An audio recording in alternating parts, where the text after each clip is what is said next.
పవన్ కళ్యాణ్ గారిని ఈ దేశ ప్రధాని నరేంద్ర మోడీ గారు కలిసినారు కదా. రాత్రి నుంచి కొంతమందికి కడుపు మండిపోతా ఉందంట. ఎన్ని ఇనో ప్యాకెట్లు వేసుకున్నా కానీ ఉబ్బరం తగ్గట్లేదంట. ఎందుకు? అరే పవన్ కళ్యాణ్ పొత్తులు పెట్టుకున్నాడే, దత్తపుత్రుడే, ప్యాకేజీ స్టారే, కేడర్ నమ్మేశాడే, జెండా కూలీలు చేశాడే. మనం ఎన్ని అంటున్నా సరే పవన్ కళ్యాణ్కి ఇంత క్రేజ్ ఎక్కడి నుంచి వస్తుంది, ఇంత ఘనత ఎక్కడి నుంచి వస్తుంది?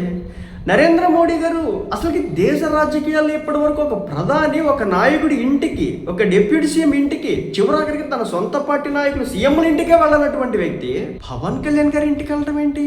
అసలు ఏం చేసినాడు మ్యాజిక్ పవన్ కళ్యాణ్? ఎందుకు అతనంటే అంత ప్రేమను చూపించాడు నరేంద్ర మోడీ గారు? పవన్ కళ్యాణ్ గారి ఇంటికి వెళ్ళి అతనికి సంబంధించినటువంటి అనారోగ్య సమస్యల మీద కూర్చొని కావచ్చు, లేదంటే రాజకీయాలకు సంబంధించి కావచ్చు, విశ్లేషణ చేయడం ఏంటి? దేశాది నేతలతో మాట్లాడేటటువంటి, డిస్కషన్స్ చేసేటటువంటి, పబ్లిక్ ఈవెంట్స్లో మాత్రమే స్పీచ్ ఇచ్చేటటువంటి నరేంద్ర మోడీ గారు ఒక సామాన్య నిజాయితీ పౌరుడైనటువంటి పవన్ కళ్యాణ్ అనేటటువంటి ఒక వ్యక్తి ఇంటికి వెళ్ళటం ఏంటి? ఇది కదా మనం సంపాదించుకున్నటువంటి ఆస్తి. ఎన్ని కోట్లు సంపాదించుకుంటే ఇలాంటి గౌరవం దొరుకుతుంది? ఎన్ని వందల వేల లక్షల కోట్ల ఆస్తులు వెనకేసుకుంటే దొరుకుతుంది. అంత మామూలు విషయం కాదు, అంత చిన్న విషయం కాదు. ఒక చిన్న హెల్త్ ఇష్యూ వచ్చింది, ఒక సర్జరీ చేయించుకున్నాడు, ఒక ఆపరేషన్ చేయించుకున్నాడంటే, ఒక మనిషి ఇంటికి ఒక దేశ ప్రధాని వచ్చినట్టు అక్కడే అర్థం చేసుకోవచ్చు. పవన్ కళ్యాణ్ గెలిచేసినాడు, పవన్ కళ్యాణ్ నిరూపించేసుకున్నాడు.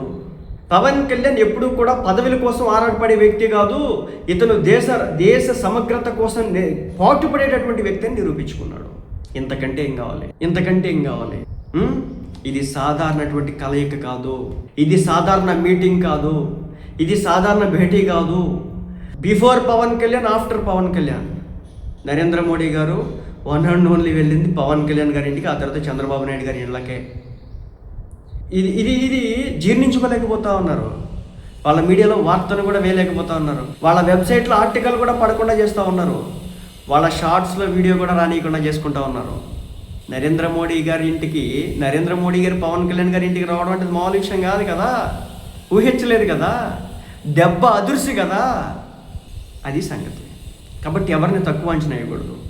అమ్ముడిపోతే ఇలాంటివి జరగవు, ప్యాకేజీలు తీసుకుంటే ఇలాంటివి జరగవు, తాకట్టు పెడితే ఇలాంటివి జరగవు. రాష్ట్ర దేశ రాజకీయాల్ని ప్రభావితం చేస్తే మాత్రం ఇలాంటివి జరుగుతాయి. అది పవన్ కళ్యాణ్ చేసి చూపించినాడు. ఇంతకంటే ఏం కావాలి పవన్ కళ్యాణ్ విజయం సాధించాడని చెప్పడానికి? ముఖ్యమంత్రి ఏంటి, డిప్యూటీ సీఎం ఏంటి, సీఎం ఏంటి, పిఎం ఏంటి? ఒక దేశ ప్రధాని నరేంద్ర మోడీ గారు పవన్ కళ్యాణ్ గారి ఇంటికి వచ్చినారు. ఇంతకంటే ఏం కావాలా?